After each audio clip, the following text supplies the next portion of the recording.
Hello, my name is Marcus. I'm the compiler of a collection of therapy quotes entitled Psychoanalytic Self-Awareness Quotes. This is TQ19, therapy quote number 19. Fingarette has described ego as a, quote, hypothesized metapsychological structure consisting of a set of dispositions, specifically the dispositions to perceptual, thinking, evaluative, integrative, and executive behavior of the person.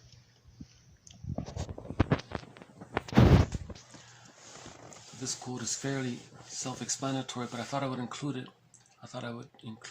Because I just want to reinforce the distinction between when the word ego is being used in pop culture and when the word ego is being used in psychotherapy, psychoanalysis, psychoanalytic thinking, psychodynamic thinking, traditional psychology, textbook, right?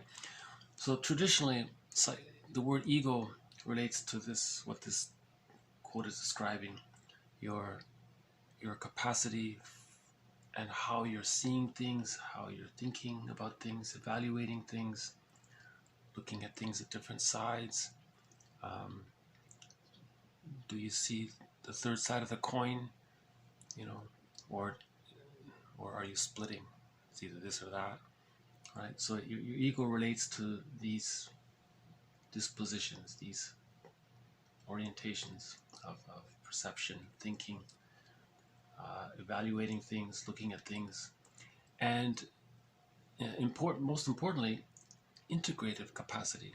So the ego is the one that finds links between things.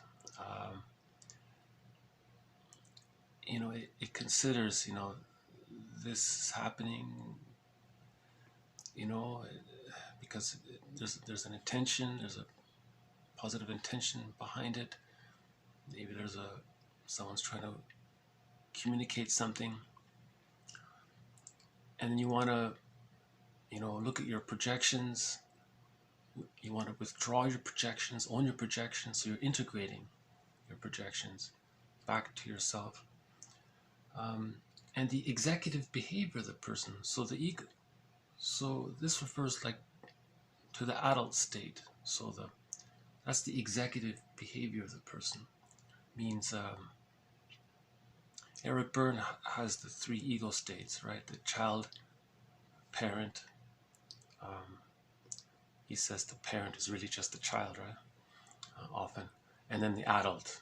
And the adult is the true parent, right? The healthy parent. So you want that adult state, right? That more mature state, right? And then when the word ego is being used in pop culture and magazines and the newspaper or novels or something, stories or movies, they're talking, right, as the context implies, they're talking about a person being very selfish and narcissistic, and it's all about him. He's grandiose. He's a macho man, right? Like the song says, he's Mr. Ego. He thinks he's a sun god, right?